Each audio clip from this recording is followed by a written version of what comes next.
Halo, hai Sobat Info. Jumpa lagi di channel Info Milenial. Oke, pagi ini kita akan membuat pupuk organik cair berbahan dari batang kelapa muda. Bikin apa Bapak? Bikin pupuk. Pupuk organik. Pupuk organik. Namanya pupuk organik cair. Pupuk organik cair. Kok gitu pakai pisang? Ini bukan pisang, ini kelapa. Kok kelapa? Iya. Ini pokok Kayak kelapa. pisang. Kok kayak pisang nih? Batang kelapa yang masih muda diiris-iris. Boleh minta? Minta. Ini dimakan, ini enak, manis. Dap? Rasanya kok kayak pisang? Iya. Dap dah. Enaknya sedikit saja lah makan. Enaknya sedikit saja. Karena pahit. Pahit. Pahit kayak getah pisang.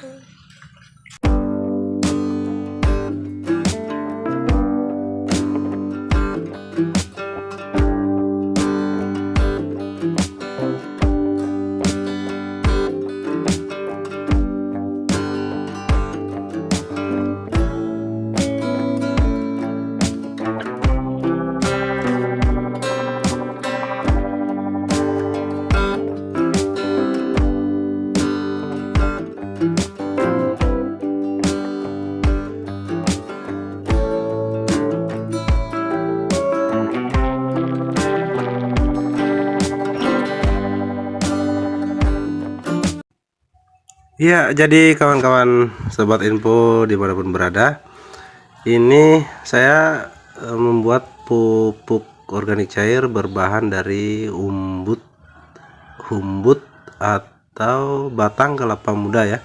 Di sini orang umumnya bilang humbut ya.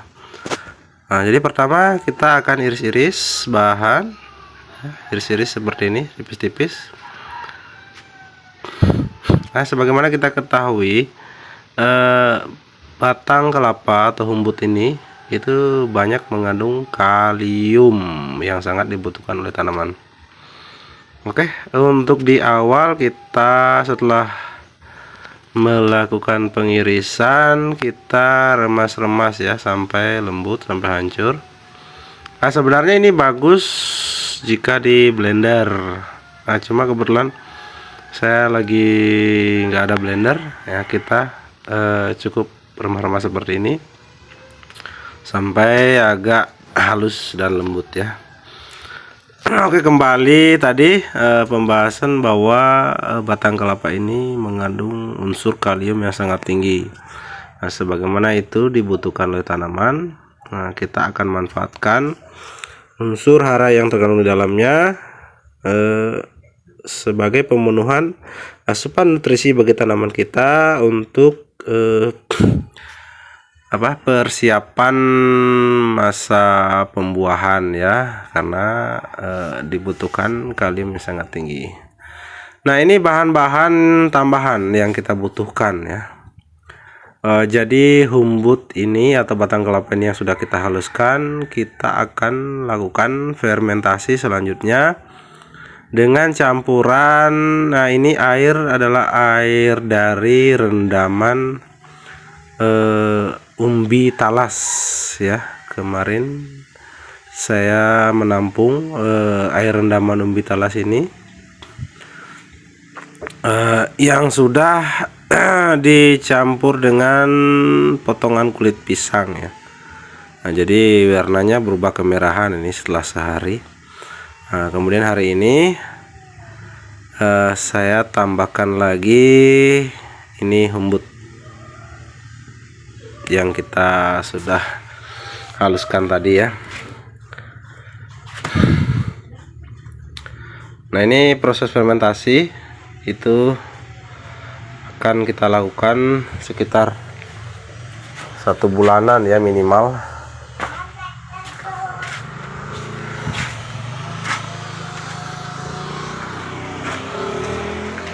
Ini bahan-bahan yang lainnya ada, nanti akan ditambahkan lagi namanya mikroba, itu sebagai pengurainya.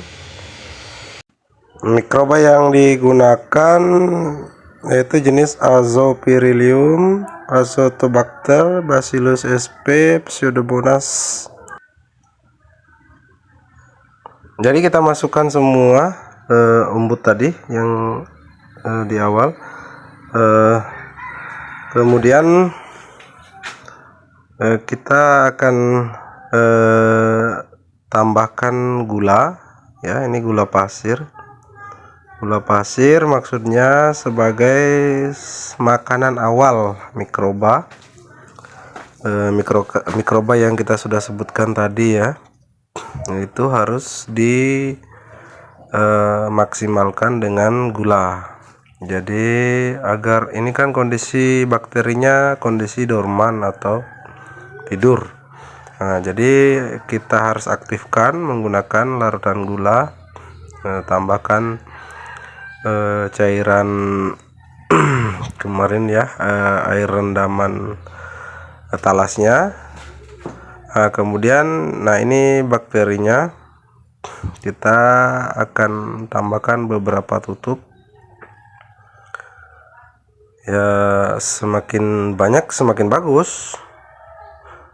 Artinya kalau banyak berarti fermentasinya akan lebih cepat, gitu ya. Tapi sedikit juga tidak apa-apa, tetap akan bisa melakukan fermentasi.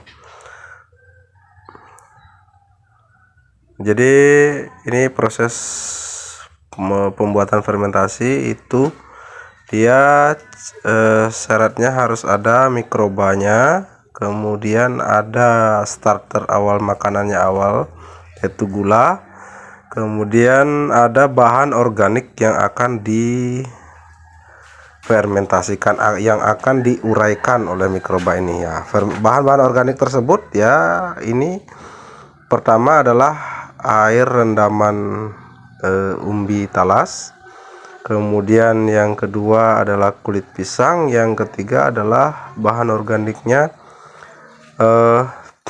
umbut kelapa atau batang kelapa muda.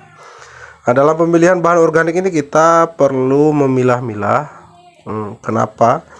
Nah, kita harus menseleksi mana kira-kira yang mengandung unsur tertentu lebih tinggi. Misalnya kalau kita menargetkan untuk membuat POC yang menghasilkan kalium dan fosfat tinggi, ya, kita bisa menggunakan, ya, tadi batang kelapa atau rebung bambu atau buah pisang masak, ya. Kalau misalnya kita menargetkan dia lebih banyak kandungan nitrogen untuk pertumbuhan daun dan tunas, itu kita menggunakan jenis daun-daunan atau kecambah kacang hijau, ya, toge itu biasa orang sebut. Nah, proses pencampuran, ya, penuangan bahan di jerigen, agar lebih maksimal tercampur, kita kocok-kocok, ya, kocok-kocok agar tercampur semuanya. Tadi gula semua merata ke seluruh bagian larutan. Sebenarnya tanpa dicampur juga nanti akan tercampur dengan sendirinya, ya. Nah, kemudian buka tutup setelah dikocok, itu untuk membuang gas. Nah, nanti selanjutnya pada proses fermentasi ini gas harus dibuang secara berkala. Dia minimal, ya, 3 hari sekali kita buka tutup kemudian ditutup kembali, gitu ya. Oke, terima kasih sudah menonton dan salam info.